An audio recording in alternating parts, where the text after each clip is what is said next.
Наставникот е задолжен за воспитно-образовниот процес.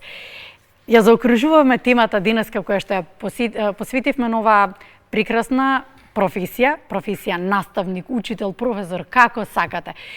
Задолжени за тоа каква здрава младина ќе имаме ние и денеска и во иднина.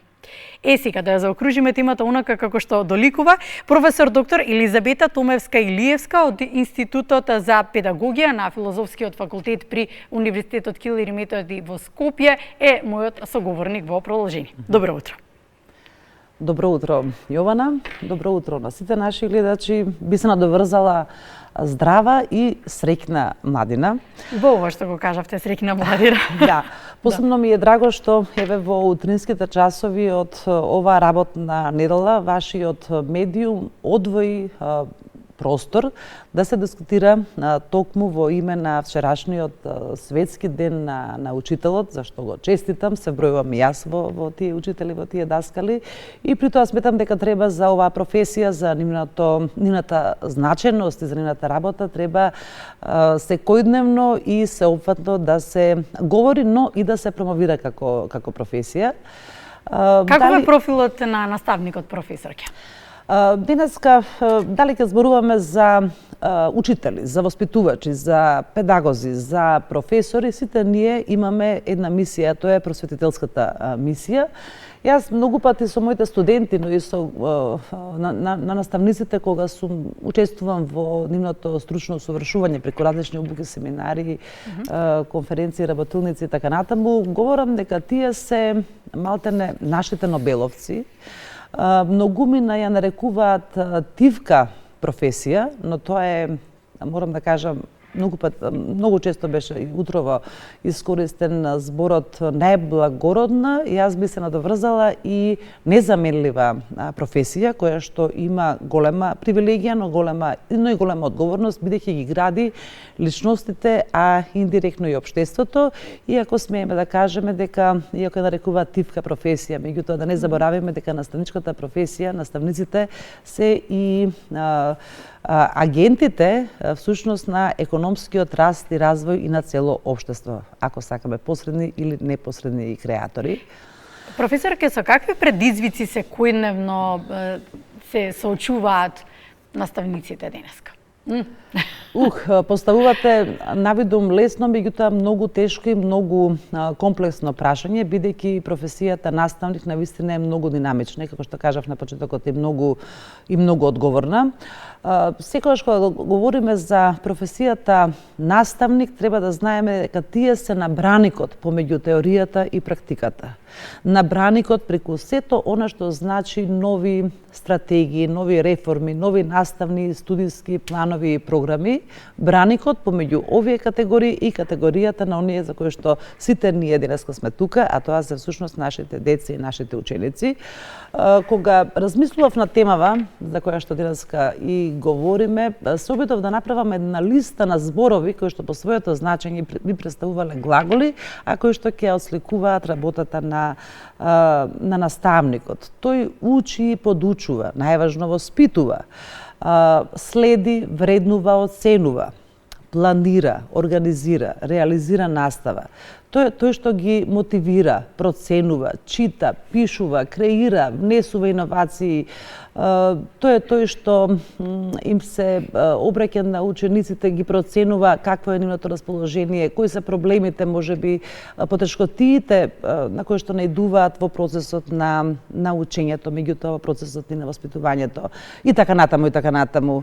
Ја менуваат секојдневно улогата. Тие се и старател, и мајка, и татко, се и медицинска сестра, и брат, многу пати и актер и слично. Знаете, ова е професија во која што ситуацијата ви е реална и во моментот. Пред вас имате 20, 30, 40, ако 34, односно ученици, или ако сме во амфитеатрите, имаме повеќе и од 80-тина, и тоа е една динамична професија, бидејќи вие треба да реагирате во моментот. Со чест на голем број на професии кои што можеби проблемот ќе може да го решат за некој час, можеби ќе го остават за наредниот ден или недела, меѓутоа ова е буквално ситуација во која што брзо, навремено треба да се реагира, и оттаму велиме дека оваа професија која што е многу одговорна, треба малку да наосвести сите нам, сите чинители во општеството, прво сите подсистеми, меѓутоа и сите други профили, затоа што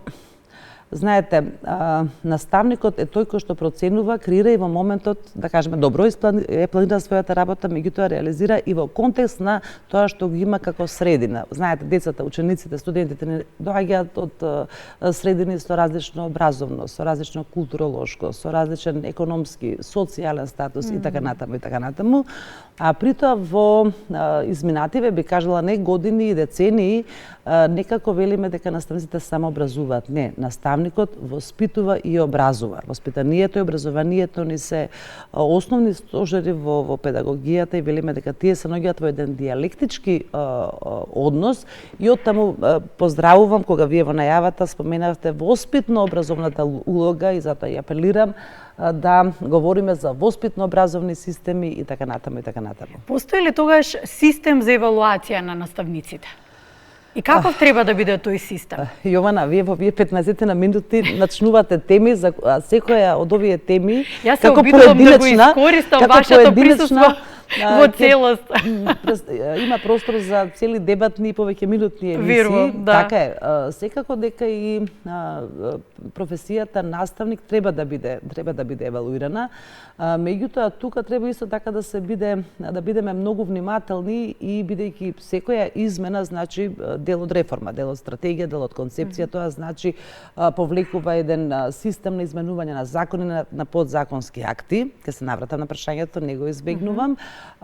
И затоа велиме дека во сите овие интервенции кои што ни се случуваат и во предучилишното, и во основното, и во средното и високото образование, во образованието на возрастните, секако крвни садови, една мрежа на крвни садови кои што се комплементарни.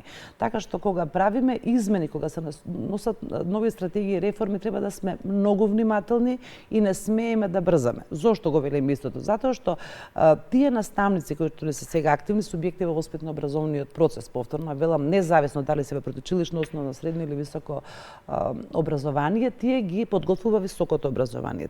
Тие прво завршуваат факултет. Имаме понатаму и различни програми на педагошко, психолошка, методска доквалификација и така натаму, кои што треба да ги подготвуваме уште во самите факултетски на академско ниво, бидејќи ние кога говориме за професијата наставник многу често во да кажеме пошироката јавност го врзуваме со педагошките факултети, односно со институтите за педагогија. Да не ги заборавиме сите наставнички факултети кои што ги продуцираат наставниците и професорите што работат, реализираат настава и во основно и во средно. Македонски, албански, турски, хемија, биологија, физика, историја, граѓанско образование и така физичко образование, ликовно образование и така натаму. Додека ние не сме свесни, еве бидејќи многу пати го слушам во последниве денови зборот систем, дека системот што го изменуваме во процесот на евалуација на работата на наставниците треба да унапредува. Крајната цел треба да се постигнување на подобри резултати што ги постигнуваат учениците, подобра, современа, интерактивна настава треба да имаме, а тоа значи дека тој систем на евалуација не треба да биде во функција на казнување на наставниците, туку напротив, треба да биде на унапредување. Резултатите што би се добиле од правилно поставените, говорам, евалуација треба да биде подобрување на наставата и подобрување на системот на учење, на подучување. Тоа е главната наша. Веројатно давање еден стимул за да се продолжи повеќе со работа. Така е. Затоа велам дека со реформите и со другите стратешки документи не сме да се брза, бидејќи ние од секогаш сум против тоа да се копираат добрите практики од поразвините образовни системи, меѓутоа треба да ги следиме. Која е причината за таквиот резултат што ги имаат во тие системи, во тие држави? Една од причините токму се евалуациите. Нема да наведувам, повеќе земји се, повеќе системи кои што практикуваат вклучување, законски говорам, вклучување на различни видови на евалуација од надворешни агенции и така натаму, кои што ги плаќа локалната самоуправа, односно ги плаќа и самото училиште.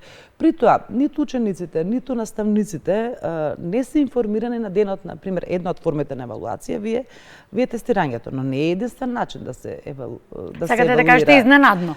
Изненадно се тестира. За да се намали, да немаме стрес, да немаме голема. Притоа резултатите кога се добиваат и притоа пазете, внимавајте, се евалуираат оние можеби на работата на наставата каде што имаме послаби резултати, послаби постигнување на учениците. Кога ќе се обработат и добијат резултатите, таа категорија на наставници е подложна на различни семинари, на обуки за стручно усовршување и потоа повторно се следи колку ова што е дијагностицирано, колку тоа што е интервенирано преку обука по дополнување на стручна литература, некаде можеби недостасуваат и ресурси за реализација на наставата и понатаму се следи како сите овие фактори влијаеле да се подобри наставата, но и да се подобрат резултатите на учење. Значи мотивира, а не казнува. Воспитно-образовен процес. Колку наставникот секојдневно има поддршка за да може да го оствари воспитно-образовниот процес? Има поддршка, тука ги ставаме сите чинители во општеството, најмногу веројатно и ние, родителите. Така е. Како први број еден. Први секако, затоа што првата социјална средина во која што расте, се развива и ги учи основните вредности е семејството или средината каде што има старатели детето. Понатаму кога веќе навлегува во организираниот воспитно-образовен систем, почнувајќи од градинките, продолжувајќи во основните училишта, секако дека голема поддршка се семејствата. Несомнено, но и тука би сакала да истакнам дека не треба да се вулгаризира, да се злоупотребува, се извинувам, јас сум родител, поддршката од страна на семејствата. Понатаму ќе се надоврзам повторно на оваа категорија. Понатаму тука не се стручните служби во самите училишта, педагозите, психолозите, социолозите, специјалните едукатори, библиотекарите, директорите дополнително. Се разбира, самиот збор Совет одамна работа, значи дека и советниците од Бирото за развој се своевидна поддршка на работата на наставниците. Иако некојаш се сваќа дека инспекторатот доаѓа само да гледа правниот дел, не, и работата на инспекторите треба да биде во функција на поддршката на наставниците. Поддршката секако дека мора несомнено да ја добиваат и од високото образование, од катедрите, од институтите од кои што и произлегле.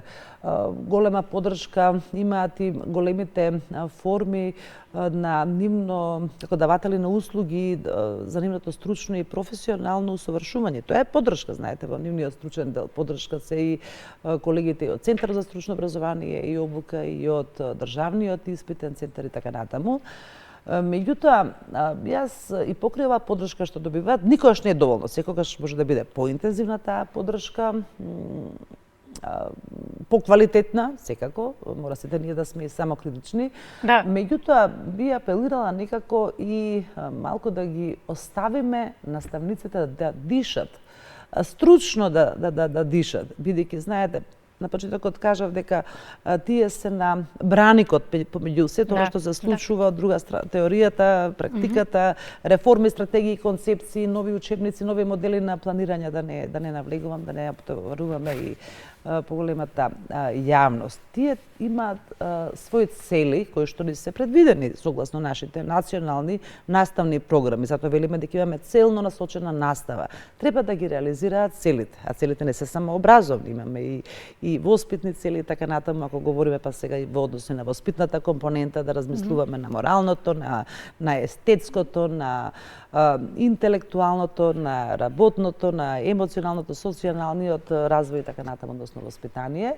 И тие, значи, би се навратила да ги оставиме да самите ја планираат, да ја креираат и да ја реализираат наставата. Не секогаш вие во определениот број на минути, определени за еден час, вие може да го реализирате. Што ако не можете да го реализирате тоа? Дали е тоа голема казна или греф, се преточи на наредниот час, односно да дозволиме според потребите на учениците, според различните интереси и афинитети. Имате некои ученици кои што ви заостануваат во различен вид на развој, некои кои што акцелерираат, напредуваат, се, да кажеме... Убаво што го споменав това, сакав да малку ми се... Да се доискажам дека не треба да им даваме готови педагошки наставни рецепти. Не треба да одгоре како една дидактичка инка да ја алгоритмизираме нивната работа преку задавање на готови спакувани оперативни планови за наставни часови, како имам право на стручен став и да не го потребувам сегашното актуелно име на дневните подготовки, односно оперативните планови за наставен час, да не им даваме готови шаблони на прирачна и друга дополнителна литература, бидејќи тие се самите кои што треба да ги избираат изворите кои што ќе ги користат во процесот на наставата, во процесот на учењето и на подучувањето и на извори кои што еве би ги насочувале учениците и во другите слободни активности, во реализацијата на другите слободни изборни предмети, во како да го пополнат можеби интересно, активно, интерактивно, но со поттикнување на критичката мисла на ученикот, па и во слободното време. Значи, апел до сите да не ги некако алгоритмизираме и да не ги ставаме во еден шаблон, бидејќи наставничката професија се е само не е шаблонизирана професија. Професоре, ја знаев дека малку ми се минутите за вас, но сакам се што можам да искористам да прашам. Би сакала да го заокружам разговорот со тоа што воедно и ќе најавиме зашто во наредниот период ќе разговараме со вас и наредниот период ќе прикажеме нешто на што вие работевте изминатиот период, а од исклучителна важност и особено ќе помогне во работата на наставниците, кои што во прва линија се оние кои што можат да забележат кога детето поминува низ некоја емоционална состојба, која што не е својствена за истото и воедно сите доаѓаме нели од различни средини, како што кажавте, па некогаш не знам, анксиозноста, несигурноста, стравот, не својствени за ученикот, се поттикнати од нешто што се случува во домот, во општеството, во училишниот двор, но сепак на наставникот ќе му помогне доколку има некој прирачник, доколку има и слободно време, и прирачник како насока во делот на тоа како треба да работи на емоционалното созревање кај децата. Многу актуелна тема, одлично го детектиравте. Не љубам да го потребам зборот проблем, ситуации и состојби. Видете, прво од една страна навлегуваме повторно во воспитната компонента која што е занемарена и некако потисната со она образовна. Повторно велам, воспитанието и образованието да заедно. Преку воспитанието се стекнуваат, се развиваат вредности кои што сами по себе не се апстрактни поими, туку напротив тие преку социјалното учење, во доменот на социјализацијата, истите нели намерно или спонтано ги прифаќаат и ги применуваат.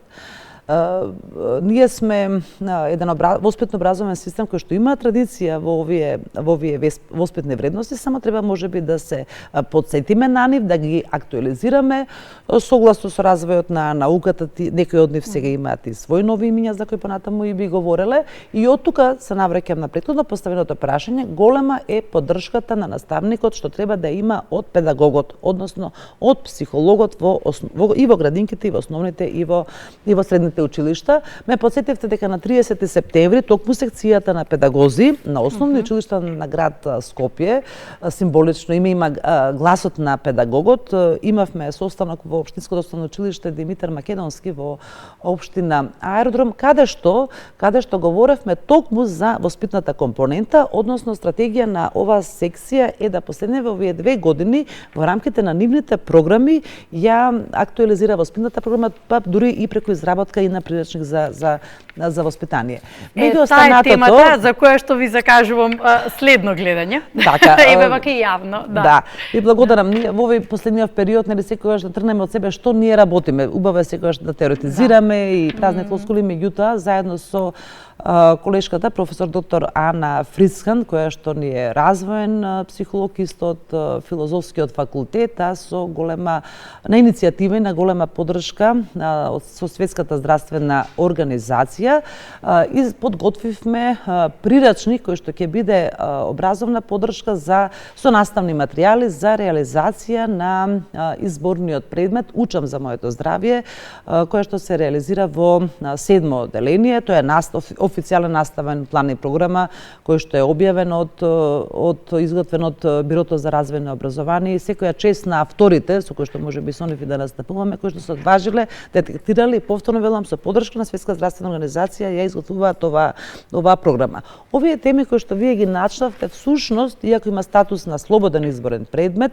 за емоционалната писменост, за справување со стресот, за надминување на насилното однесување и така натаму, се теми кои што се застапени во оваа програма, а додека пак ние со нашата стручност и од педагошки и од психолошки аспект изготвивме доста големе, обемене, но тоа е само ресурс, велиме, на наставни материјали, кои што освен наставни листови содржат интерактивни игри и активности и се дава простор на наставниците да изберат кои од овие би можеле да ги користат и да ги реализираат во наставата за овој слободен изборен предмет, што велам дека за жал има статус на изборен, меѓутоа тоа не значи дека е ставена строга рамка и дел од нив не може да ги реализираат и во другите наставни предмети мрежеви. Готово. Се договоривме, професорке, дека се гледаме и на друга тема. Ви благодарам за гостувањето денеска. Благодарам. Благодарам и вам што се одваживте да ме поканите и да говориме за оваа многу важна тема.